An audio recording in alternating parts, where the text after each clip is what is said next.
Welcome to the Eastern Crime Zone, a show about investigations of real true crime cases. I'm your host, Cassie Millay, and every week I'll take you through new details about cases you're familiar with and completely new cases you've never heard of before. Grab a detective hat and get settled in for a true crime case. This is Eastern Crime Zone.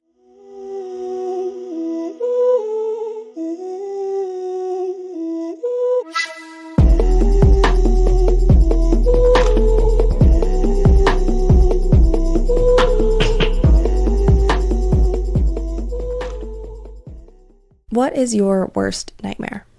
One of mine is being drugged. Obviously, as a woman, this is a very real fear. And when I leave my house, which is almost never, but when I leave my house, I don't leave my drinks unattended. But being drugged or given any sort of substance that you're unaware of would only happen at a bar, right? Well, the cult we're talking about today takes drugging its initiates to new levels by using LSD during religious ceremonies to convince wealthy Australian citizens into believing the woman with the world's worst hairline was actually the reincarnated Jesus Christ. And that's not even the worst of it. Today's case does unfortunately involve physical abuse of children, so if that's not something you want to hear right now, please don't. I'll see you next week with something else. In order to understand how we got to the family cult, let's go back and explore where Anne Hamilton Byrne started. Anne Hamilton Byrne was actually born with the name Evelyn Grace Victoria Edwards. Anne won't change her name from Evelyn to Anne until the 1950s, but we're going to call her Anne the whole time. Now, she was born in the town of Sale, 2 hours east of Melbourne, on December 30th, 1921. She was the oldest of 7 children belonging to Florence Hoyle and Ralph Edwards. Anne's father, Ralph, had fought in World War I and married Florence when he returned. At some point in her childhood, Anne would live at the old Melbourne orphanage, with her father being listed as whereabouts unknown, because he had left the family, fleeing from a war debt. He did reappear when Anne was 3 years old. Her mother during this time was most likely in a mental hospital, because she would spend the majority of her life in one. Florence Hoyle was known in the area for being someone who had lit her hair on fire in the street, and also claimed to be a medium who could speak to the dead. Anne's parents had a lot of issues, clearly, individually, but Anne would later claim that her birth family was enlightened. She would claim a lot of things about them, actually. She said the reason her mother was deemed mentally ill was because she was channeling spirits and that her entire family could astral project out of their bodies and into the spirit world. At 8 years old, Anne would enroll in the Sunshine Primary School on the west side of Melbourne. After this, there's a significant period of Anne's life that is undocumented until she's about 20 years old. At this time, Anne's mother would be put into an asylum, just as Anne was marrying her first husband. Anne's first husband was named Lionel Harris. Lionel was down for Anne. He would do anything for her. He actually went AWOL from the military for 8 months and was arrested by military police for abandoning his post because he fled with Anne to Victoria, Australia. Lionel would serve 1 more year in the military before being discharged after this incident. Together, the couple would have 1 biological child together named Judith. Lionel Harris would actually die prematurely. He was on his way to Sydney, Australia to pick up a child, a baby boy, that he and Anne wanted to adopt from the Bernardo homes. He was only 33 years old when 2 cars collided at an intersection, causing his death. Anne would later marry Michael Riley, a South African naval officer, in 1965. This marriage only lasted for 1 year, but put her in contact with the renowned and highly well-connected and influential Melbourne academic, Dr. Rainer Carey Johnson, who is going to be very important in today's case. Michael Riley was Dr. Johnson's gardener. Anne would later start teaching yoga at the Gita School. Anne would later begin teaching yoga at the Gita School of Yoga. This school was opened in 1960 by Margaret Segsman. Segsman was the daughter of a Swiss banker, and she lived in Indian ashrams and followed a Tibetan guru. Anne would meet Margaret on a rainy day and helped her pull some awnings down outside of the yoga school. Anne would introduce herself as a physiotherapist and a nurse. These claims that she was a physiotherapist and a nurse could never be substantiated through registrations with relevant boards or certificates gained from courses completed. It is believed that she would later even borrow part of Margaret's story about having a Tibetan master and making it her own. Yoga was a booming craze in Melbourne in the 1960s, with the popularity of Eastern mysticism and the occult accelerated by the Beatles' trip to India and the hippie movement. Anne gathered a following in the yoga community and was very successful, especially at drawing in wealthy middle-aged women to her classes. She also had a clear spiritual power that got results in the physical world. At at the Gita school, she is said to have cast a spell on a young man in class who disagreed with her. During this incident, Anne would go into the kitchen when other people were cleaning up, and she muttered, "He's not going to be here tomorrow. He's going to be very sick." And the next day, this man was really sick. And this incident caused Margaret Segsman to break all ties with Anne. But this incident did have others believing that Anne had influence over people's well-being, whether it was for good or for bad. Knowing what we know now, is it possible that she did something to something this man ate or drank? Have we checked on him? Anne's followers from the yoga school would follow her after she had been forced out. With these women, Anne had seen how unhappy they were, especially with their husbands, and convinced many of these women to leave their husbands in order to join her family. The family wasn't really a cult yet, just a group that Anne would refer to as her family. Once the women did leave their husbands, it was much harder for them to question Anne or leave the group. Divorce was not an accepted practice at the time, but Anne accepted them, so they felt like they couldn't really leave. She also would convince gay men to follow her as well, since homosexuality was not accepted in Australia at the time either. The family had grown a decent bit at this time, but Anne wanted more power. And what did she need to get this power? A powerful man. Her husband at the time was the gardener of Dr. Rainer Carey Johnson, as I mentioned earlier. Because of this, she knew a lot about Dr. Johnson without Dr. Johnson even knowing Anne existed. In a roundabout way, this gave her a lot of power over him to convince him that she was clairvoyant. 3 days before Christmas in 1962, Anne would ring the doorbell of Dr. Rainer Johnson in the grounds of his home. Now, Dr. Johnson was the English-born head of the university's Queen's College. He earned an MA at the University of Oxford and in 1922 a PhD in physics at the University of London. He lectured in natural philosophy at the Queen's University, Belfast, in 1923 and 1927. His religious background led to work in Australia, where he was master of the Methodist Queen's College at the University of Melbourne from 1934 to 1964. By this time, he was married with 2 young daughters. His wife Mary held a Master of Science from the University of London. He would also publish several books on mysticism and psychological research in the 1950s and 60s. His beliefs and writings eventually created concern within the Methodist Church and forced him out. So his interests at the time were already perfect for Anne to sink her fingers into and use him. Now, when Anne visited Dr. Johnson, it was just before he was due to visit India. Anne informed him that he was going to take this trip, and she knew about it because she was clairvoyant, and that he needed to watch his wife's health because she could see some danger there with all of her mystical powers or whatever. Now, Dr. Johnson was stunned that Anne even knew about this trip because he didn't know this woman, so of course he kind of believed she was psychic, but he went to India anyway, and they had to return early because his wife was suffering a severe attack of dysentery. Now, a lot of foreigners get sick when visiting foreign countries, but especially India because they aren't used to the food there or the new types of bacteria that they don't have defenses for. So Anne made a pretty vague shot in the dark, and she was right. His wife got very, very sick on the trip. But this made sure that the Johnson family believed Anne had seen the future. When the Johnsons returned to Melbourne, they sought out Anne quickly and became the initial initiates into the Great White Brotherhood, which would later become the family. The name the Great White Brotherhood makes no sense to me as something that Anne herself would pick. It sounds like something a man would name something, especially since it's a brotherhood. So it makes me think that she was giving Dr. Johnson a little bit of wiggle room, letting him name it or something, and then she changed it later. I have no idea where this Great White Brotherhood thing came from. On May 4th, 1963, Anne's daughter, Judy, 19 at the time, had crashed her car while driving along the Point Nepean Highway near Frankston.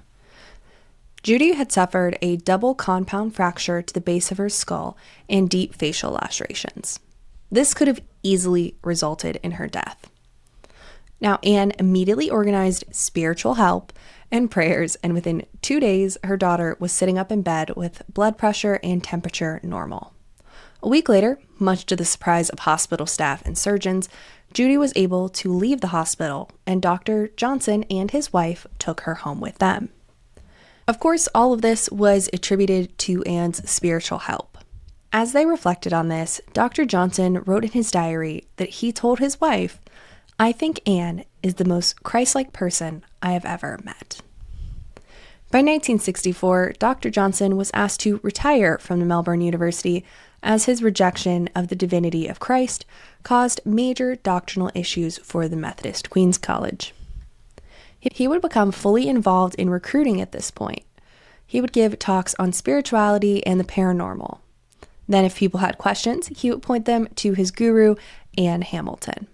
He would help her meet doctors, lawyers, politicians, and social workers who would all fall under her spell. Once Anne had doctors in the family, it was very scary. Anne was able to get different medications. She would get medications from the doctors in this group and poison other members until they were very sick. Once they were sick, Anne would perform a miracle by curing them with her mystic powers, which just meant she would stop poisoning them. Obviously, this is evil, but how would you not believe it? Like, if this was happening to you and you felt this way because someone was poisoning you, but you didn't know that, you felt this way, someone comes by and does something spiritual to you, how would you not believe it? This is diabolical. Dr. Lance Whitaker had joined the cult by this point, and Dr. Whitaker would help Anne use LSD to even further manipulate new members. These new members would be put through an initiation ceremony where they unknowingly took LSD and were put in a completely dark room for hours. Anne would then appear hours later in all white with a smoke machine and a spotlight on her. And she would appear and tell them that she was Jesus Christ. So of course, these people that are tripping balls believed her. I mean, I would too. Honestly, these are insane plans, and I don't know how you wouldn't believe it.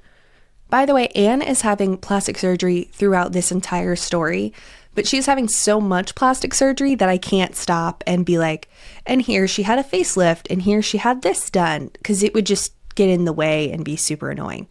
But the reason she was having all this plastic surgery was because she told her followers that she couldn't age, because she's a divine being, of course. The female reincarnation of Jesus Christ can't age, duh. But by today's standards, the plastic surgery that she was getting was really, really bad. Her hairline just kept moving like further and further back on her face as they kept having to give her facelifts. And it does kind of add to how interesting this story is because she just looks absolutely bonkers the entire time. Now at this point, Dr. Johnson introduces a woman named Joy to Anne. Joy was the owner of a mental hospital who is nearing the end of her own life. Anne wants that mental hospital. She finds out that Joy has one and she's like, that's mine. I'm going to have it. So she puts the charm on Joy and convinces her to change her will to leave the private mental hospital to Anne after her passing. So, of course, Joy does pass away and Anne now owns a private psychiatric hospital. This is when the family becomes even more terrifying.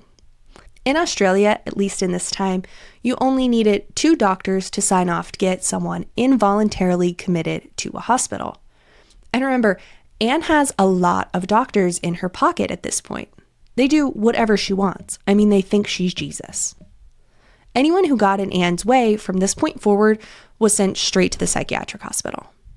In 1968, Anne would meet a man named Bill Byrne, and she immediately decided that she wanted Bill, and so she was going to make that happen. That was going to be her man. But Bill was already married. But of course, that's not a problem for Anne because she's never been told no her whole life. So Bill's wife was just sanctioned to the mental hospital and pumped full of drugs. Bill would abandon his wife like a piece of trash, and his children that he shared with her, so he could be with Anne. So Bill and Anne got married, which changes her last name to Hamilton Byrne. After her marriage to Bill, guess how many members the cult has? 500 members. Over 500 members.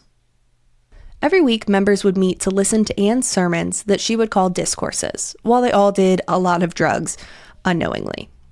She would perform miracles, contact spirits, and help her followers speak to their dead loved ones. Of course, she also told her followers the end of the world was approaching because all cults are the same. In return, Anne demanded 10% of all members' income.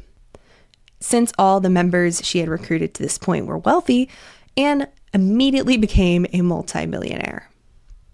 Anne would explain to her followers that by listening to her and doing everything she said, they would actually be repaying their karmic debt. If someone wanted to disobey Anne, they would be punished. She obviously had the psychiatric facility that she owned, but she would also have doctors in her cult perform unnecessary procedures onto anyone she wanted, including ordering one man to have a lobotomy. Now, if you don't know, a lobotomy is a pretty barbaric procedure used to sever the connections in the brain's prefrontal cortex that involves drilling into the patient's skull and removing brain tissue. Several immediate and long-term side effects are known after lobotomy: bleeding after the operation, brain infection and abscess, dementia, epilepsy, intellectual impairment, disinhibition and inappropriate social behavior, apathy, incontinence,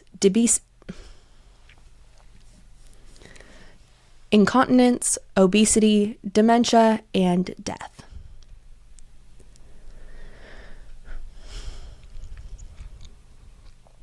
Since Anne had been preaching the end of the world, she was telling her followers that they would need to repopulate with lots and lots of children to create a new master race, which I guess is where the Great White Brotherhood part comes into all this.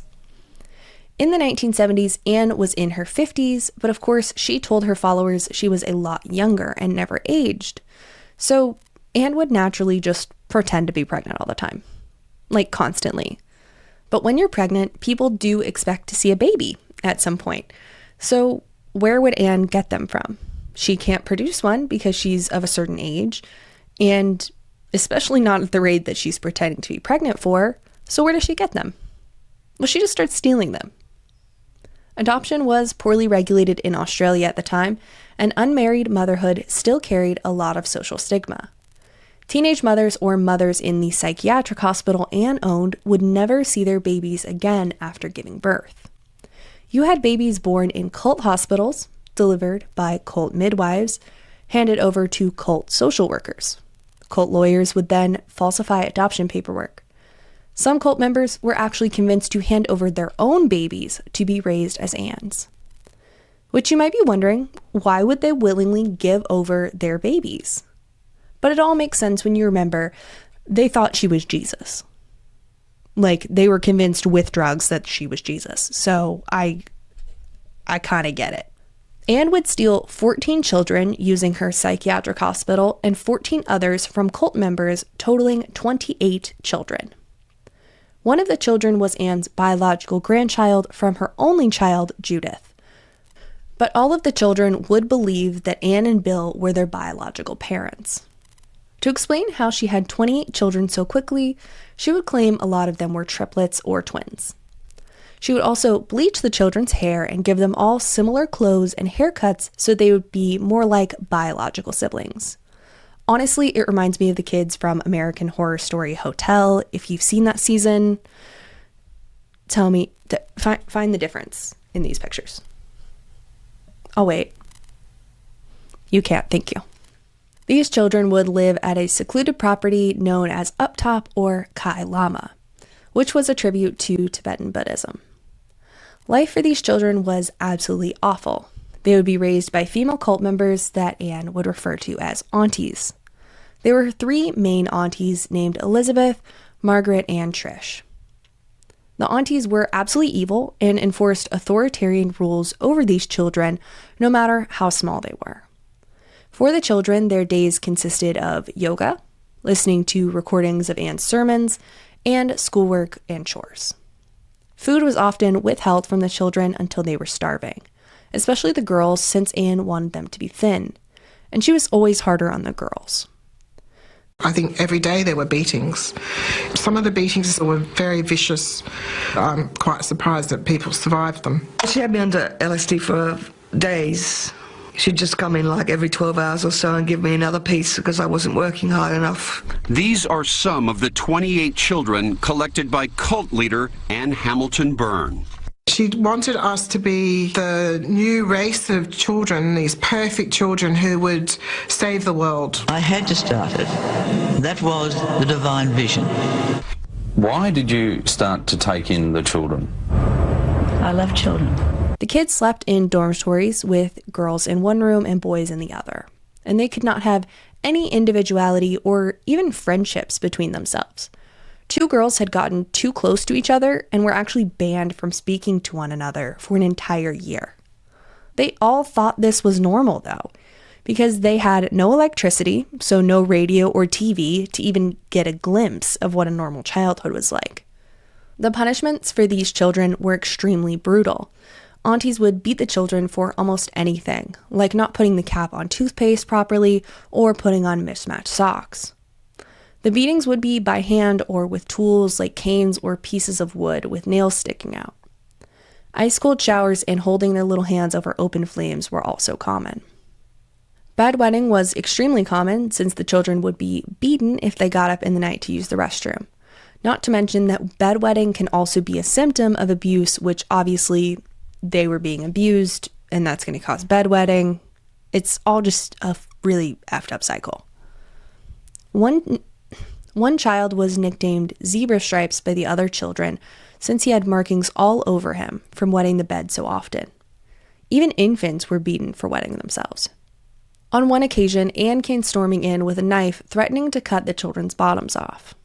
But mostly it was the aunties disciplining the children on the behalf of Anne. Older children would sometimes be forced to assist with these punishments as well. If any children broke a rule, the aunties would interrogate the children to see who had broken that rule. But the children would never tell on each other. There's a lot more abuse towards these children from Anne, her husband Bill, and the aunties, but of course this was all kept under wraps. The children were coached on how to act when she needed them to perform. Anne would bring them out to show off how perfect her family was on occasion. When a child went missing in the 1980s, the police believed that the cult may have been involved, so police arrived to investigate. This child was actually not taken in by Anne, but now that the police were here, this was the end, right? But no, of course not.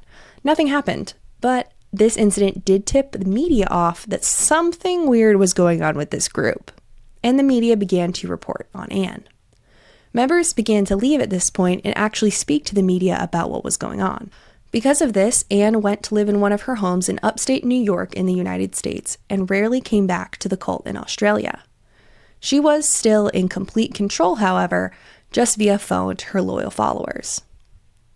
The children were also getting older and rebelling.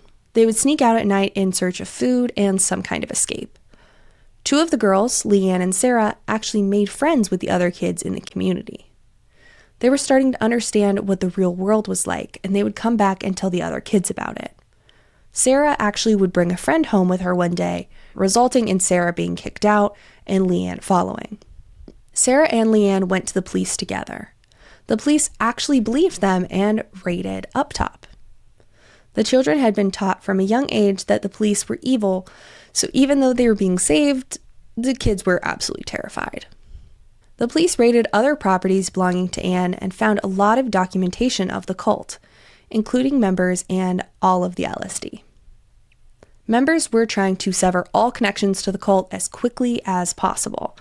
But many of the doctors who had helped Anne had their licenses taken away, and the psychiatric hospital Anne owned was shut down. Dr. Johnson, who helped Anne basically get the family started, had his reputation ruined. But Anne and Bill were safely living in New York, where authorities in Australia could not touch them. After they were rescued, the children had a very long and probably lifelong journey to recovery. They would struggle to eat or be around adults without flinching because of their treatment at Uptop. One child named Cassandra had been starved so much she was unable to walk and looked more like a 5-year-old than her actual age of 12. After she was rescued, she would grow a full 11 inches in 1 year. The children had also learned that Anne wasn't their real mother and that they had been stolen from their biological parents. Police even struggled to build a case against Anne and Bill. Obviously, the children had told them everything, but other members, including the aunties, would never give Anne up.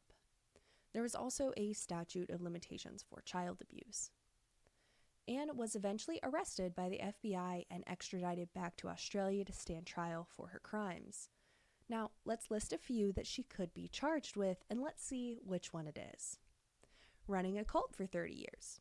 Abusing the medical system, stealing children, child abuse, dragging people against their will, and plenty more.